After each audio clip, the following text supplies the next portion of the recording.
जय गुरुदेव, जय माता महाकाली। दोस्तों, हम भगत जी आप सभी लोगों का आदरपूर्वक स्वागत करते हैं। कुल के देवता को, कुल की देवी को कैसे प्रसन्न करें और प्रसन्न करके उनकी सिद्धि कैसे प्राप्त करें। दोस्तों, ऐसी साधना, ऐसी क्रिया बताऊंगा कि कुल का देवता, कुल की देवी खुद पर खुद प्रसन्न हो जाएंगे भगत पर, साधक पर। दोस्तों काफ़ी लोगों के हमारे पास कॉल आए हैं, मैसेज आए हैं, कह रहे थे कि भगत जी, गुरु जी, कि हम अपनी कुल की देवी को, अपने कुल के देवता को प्रसन्न करना चाहते हैं और उनकी सिद्धि प्राप्त करना चाहते हैं। दोस्तों, इस वीडियो में ही बहुत गहराई से समझाएंगे, बताएंगे, जो क्रिया है वो साधना है वो भी बताएंगे। दोस्तों, उससे पहले हम कुछ कहना चाहते हैं कि दोस्तों, हमारे द्वारा किसी भी तरह की सामग्री का विक्रय नहीं किया जाता है। और यदि आप चैनल पर नए हैं तो चैनल को सब्सक्राइब करें, वीडियो को लाइक करें और ज़्यादा से ज़्यादा अपने दोस्तों में, लोगों में शेयर करें, ताकि वो भी इस तरह के ज्ञान से परिचित हो सकें और इसका लाभ उठा सकें। दोस्तों, पहले आप सभी लोगों को गहराई से हम समझा दें, बता दें। काफ़ी लोगों के जो प्रश्न आ रहे थे हमारे पास और लोगों का अपना मानना है दोस्तों। अर्थात देखो, कुल का देवता, कई लोग साधना जो करते हैं आमतौर पर किसी भी देवी देवता की साधना करते हैं तो लोगों को भय रहता है, डर रहता है कि हमें किसी भी तरह की क्षति ना पहुंचने पाए। यदि आप अपने घर के ही किसी कुल के देवता को, देवी की साधना करते हैं दोस्तों, तो ऑलरेडी पहले से ही वो कि सिद्ध तो हैं, लेकिन उन्हें जागृत करने की आवश्यकता है आपको। उन्हें जागृत तो कहने का तात्पर्य एक प्रकार का पर्दा होता है दोस्तों। जैसे कि पिताजी पर वो सिद्धि थी, दादाजी जो थे उन पर सिद्धि थी, या फिर कि अन्य कोई सदस्य था उन पर सिद्धि थी, लेकिन जो जो पीढ़ी इस समय चल रही है अपने आप पर वो सिद्धि नहीं है। तो दोस्तों, एक प्रकार का पर्दा हो जाता है। जैसे कि लोगों का ज़्यादा से ज़्यादा जो मानना होता है, हमारा खुद का अनुभव है दोस्तों, यदि कुल का देव प्रसन्न नहीं है, कुल की देवी प्रसन्न नहीं है, तो दोस्तों धन भी प्राप्त नहीं होगा। घर में धन में कोई बरकत नहीं होगी, ना ही तो कोई विवाह होगा, ना ही किसी तरह का कोई शुभ कार्य हो पाएगा। करोगे कुछ, हो कुछ पाएगा दोस्तों। ये जहाँ तक मेरा खुद का मानना है दोस्तों, कि फसल ज़्यादा से ज़्यादा कि आती तो है घर में, लेकिन उस प्रकार की सुख शांति घर में नहीं बन पाती। अर्थात जैसे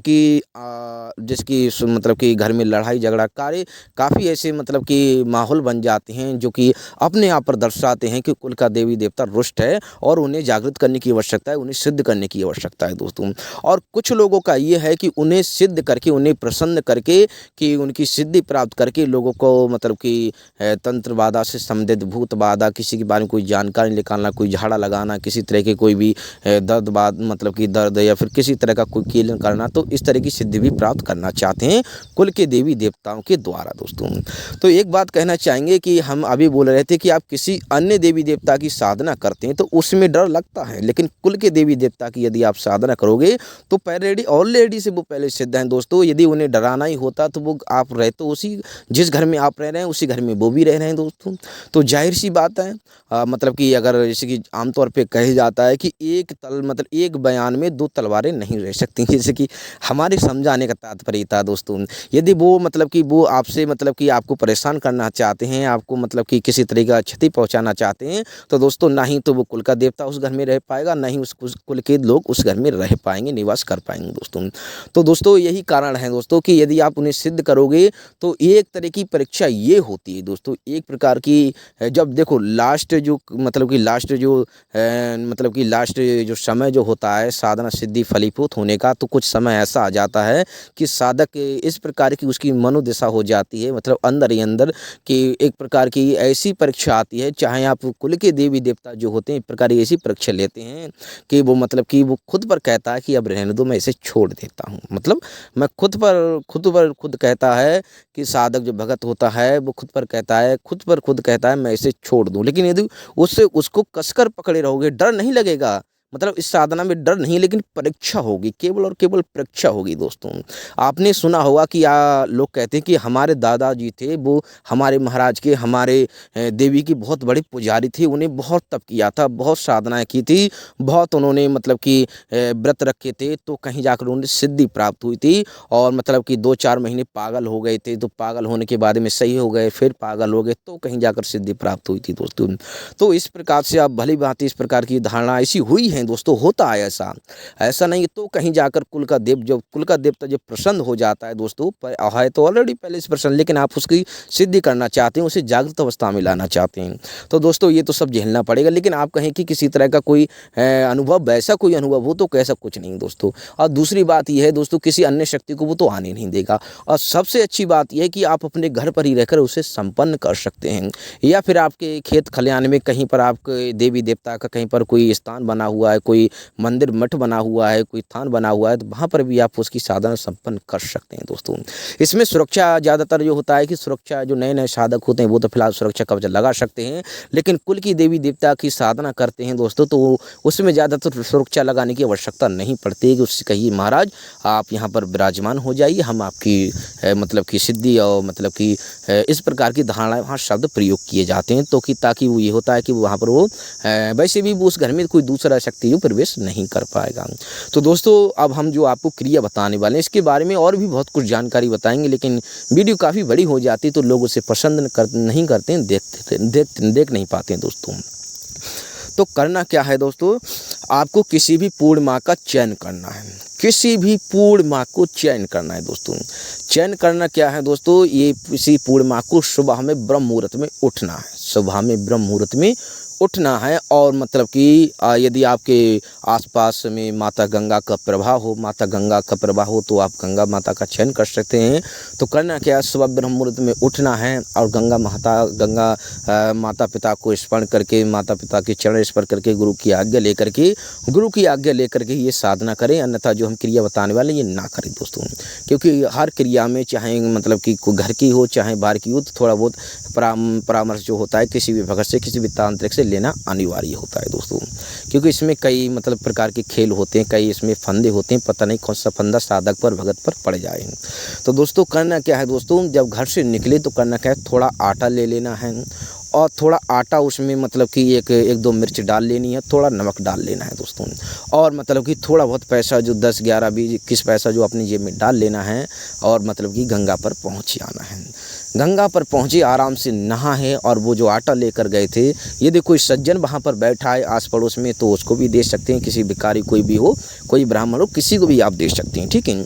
यदि कोई भी सज्जन नहीं है, आप अकेले ही हैं दोस्तों, तो देखो ध्यान रखना, कोई गंगा नहाने गया है उससे मत देना, वहाँ पर जो ऑलरेडी पहले से बैठे हुए हैं आप लोगों को पता है, उन सज्जन को आप दे सकते हैं, या फिर गंगा माता में आप प्रवाहित कर सकते हैं, ठीक है।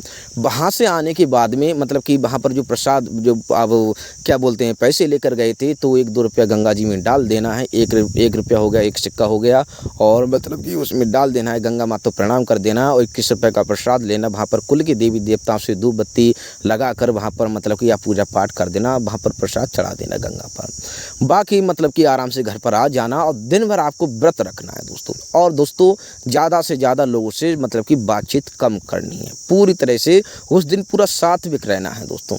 शाम को दोस्तों करना क्या है, एक उबला लेना है, जिसे मतलब कि आधा उबला, हम 2 उबला लेना है दोस्तों, उसे आपको सुलगा लेना है दोस्तों, बिल्कुल सुलग जाए, एकदम आगी जैसा चहक जाए दोस्तों, और मतलब कि सुलग जाए, बिल्कुल आगी जैसा चहक जाए, तो आपका जो मंदिर है वहाँ पर उसे लेकर बैठ जाना है। करना क्या है दोस्तों, एक कटोरी में मतलब कि घी, देसी घी जो रहता है गाय का आपके जहाँ पर मिलता है, उसे मतलब कि रख लेना, और मतलब कि 21 लौंग के जोड़े रख लेना दोस्तों, और धूप बत्ती और मतलब कि देसी घी का दीपक जलाकर प्रज्वलित कर लेना वहाँ पर, और धूप दीप आराम से जला लेना। तो दोस्तों करना क्या है, वहाँ पर मतलब कि अपने कुल के देवता का, अपने पूर्वजों का ध्यान करके उसका आह्वान करना है, वहाँ पर आह्वान करना है, तो आपको अनुभव हो जाएगा कि वो वहाँ पर आ चुका है दोस्तों, आ चुका है। तो ये छोटा मतलब कि बहुत प्रबल क्रिया है दोस्तों। देखो ये है, मैं सात्विक बता रहा हूँ, यदि आपका कुल का देवता तामसिक है तो आप मुझे कॉल मैसेज कर सकते हैं, हम आपको बता देंगे। यदि आपका किसी अन्य शमशानी कोई देवता है तो उसका भी हम बता देंगे, हम आपको सात्विक बता रहे हैं दोस्तों। ये नहीं है कि छोटा प्रयोग नहीं है, लेकिन हम बता देते कि पौवा चढ़ेगा या फिर इसमें क्वार्टर या फिर बकरी बली या फिर जो चढ़ता है दोस्तों, लेकिन हम सात्विक बता रहे हैं, उस प्रकार का हम आपको बता नहीं रहे। यदि आप मतलब करना चाहते हैं, आप अपने देवी देवता की सिद्धि प्राप्त करना चाहते हैं, तो आप हमें कॉल मैसेज कर सकते हैं, हम बेकायदा आपको बता देंगे। तो दोस्तों वहाँ पर बैठ जाना है, आपको अनुभव हो जाएगा, एकदम शरीर में गर्माहट जैसी, तरंगे जैसी दौड़ जाएंगी, समझ लेना, वो वासी आने लगेंगी, समझ लेना कि हमारा देवता, हमारी देवी यहाँ पर आ चुकी है दोस्तों। अब वहाँ पर आपको मतलब करना क्या है, वहाँ पर 1 लौंग का जोड़ा जो उठाया और उसमें देसी घी में मतलब भिगोया और उस कंडे पर उसका देवता का नाम लेकर डाल दिया। फिर उसके ऊपर से थोड़ा देसा घी डाल दिया और उसे प्रज्वलित, वो खुद पर खुद प्रज्वलित हो जाएगा उस कंडे की आग से दोस्तों। नहीं होता है तो उसमें आप प्रज्वलित कपूर एक ले लेना, उसे आप प्रज्वलित कर सकते हैं। ये आपको 21 लौंग के जोड़े उस मतलब कि वहाँ पर देने हैं कंडे पर दोस्तों। 21 लौंग के जोड़े देते ही दोस्तों आपको कुछ समय लगेगा, मतलब कि 21 लौंग के जोड़े देते लगे कुछ समय, जैसे ही लौंग के जोड़े देते जाएंगे आपको वासी आने लगेंगी और आपको अनुभव अच्छे खासे होने लगेंगे। तो समझ जाना कि हाँ हमारा देवता हम पर प्रसन्न होना चाहता है, तो मतलब कि ये साधना मतलब कि तो उसी चीज़ को आप पकड़ लेना है दोस्तों। साधना उसी चीज़ को आप पकड़ लेना और आप उसको दे मतलब कि लौंग के जोड़े देने के बाद में मतलब कि वो आराम से बैठ जाना, उठ जाना आराम से, मतलब कि जब आगे वो जब ठंडी हो जाए तो उसे किसी भी पात्र में रखकर समेट कर रख लेना और गंगा पर किसी भी पूर्ण में नहाने जाए तो वहाँ पर आप उसे प्रवाहित गंगा में कर देना माता में, ठीक है। तो दोस्तों करना क्या है, मतलब कि देखो इसका अनुभव जो होता है दोस्तों, अनुभव आपको तभी हो जाता है, लेकिन पूर्ण अनुभव जो होता है हमारा खुद का अनुभव है 3 घंटे में आपको अनुभव मतलब शक्ति का पूरा प्रकोप देखने को मिलेगा। 3 घंटे में शक्ति का पूरा प्रकोप आपको देखने को मिलेगा। वैसे तो आम नए जो साधक होता है तो उसे 24 घंटा लगता है शक्ति का प्रकोप देखने में दोस्तों। हमारे जो भगत भाई हैं ऐसा होता है दोस्तों, क्योंकि शाम को पूजा की तो शाम को ही आपको जाकर अनुभव होता है। कहीं ऐसा भी होता है दोस्तों, ऐसा नहीं है। लेकिन जो नए पुराने भगत होते हैं उन्हें तुरंत पता चल जाता है कि हमने जो पूजा की है ये हमारे देवता ने स्वीकार की है कि नहीं की है दोस्तों। तो आप भली भांति समझ गए होंगे, ये छो हमने प्रयोग बताया है। और भी कई प्रकार के बड़े बड़े प्रयोग इसी में बता, जैसे देव इसमें करेजी वगैरह उस हिसाब से हम बता दिया, दारू बता सकते थे, लेकिन हमने सात्विक बताया है दोस्तों। यदि आप प्रसन्न करना चाहते हैं अपनी कुल की देवी, अपने कुल के देवता को, लोग वीडियो छोड़कर चले होंगे, किसी ने शायद 1-2 सज्जन ऐसे होंगे जो इस वीडियो को देख रहे होंगे, तो आप हमें करना चाहते हैं तो आप हमें कॉल मैसेज कर सकते हैं, हम बेकायदा आपको बता देंगे। और बिना गुरु की, बिना किसी सज्जन की, बिना किसी भगत या किसी तांत्रिक की आप किसी भी सलाह से लेकर करें, बिना सलाह के आप ना करें, यही हम कहना चाहते हैं दोस्तों। तो आपको अनुभव हो जाएंगे, समझ लेना कि हम पर सिद्धि आ गई है दोस्तों। जब भी आप उसे स्मरण करोगे तो आपको अनुभव तुरंत ही हो जाएंगे कि हमारा देवता प्रसन्न हो गया है हम पर। हमें इसे जागृत करने की आवश्यकता है दोस्तों। तो वो भी विधि हम बता देंगे, मतलब इसमें सिद्धि आपको प्राप्त हो जाएगी, अर्थात सिद्धि प्राप्त हो जाएगी, आपको अनुभव हो जाएंगे, बहुत कुछ हो जाएगा दोस्तों। जब आपको मतलब कि आमतौर पर आप कोई भी काम करोगे तो आपका जो भी काम बोलोगे आपका काम हो जाएगा। किसी का दर्द हो, किसी का कोई कीलन हो, वो भी हो जाएगा दोस्तों। तो मतलब उसके लिए मंत्र चौकी होती है वो भी, और कुछ लोग देवता के नाम से ही काम करते हैं, कुछ लोगों के पास मंत्र चौकी भी होती है इस काम के लिए। तो आप भली बात ही समझ गए होंगे, नहीं समझ में आए तो आप लोग कॉल मैसेज कर देना, हम बेकायदा बता देंगे। और बिना गुरु की अनुमति की ना करें, ये हम यहाँ पर अभी कह दे रहे हैं। और दोस्तों हमारे द्वारा किसी भी तरह की सामग्री का विक्रय नहीं किया जाता है। और यदि आप चैनल पर नए हैं तो चैनल को सब्सक्राइब करें, वीडियो को लाइक करें और ज़्यादा से ज़्यादा अपने दोस्तों में लोगों में शेयर करें। तो आप लोग भली बात समझ गए होंगे। तो हम आप सभी लोगों से आगे चाहते हैं। जय गुरुदेव, जय माता महाकाली।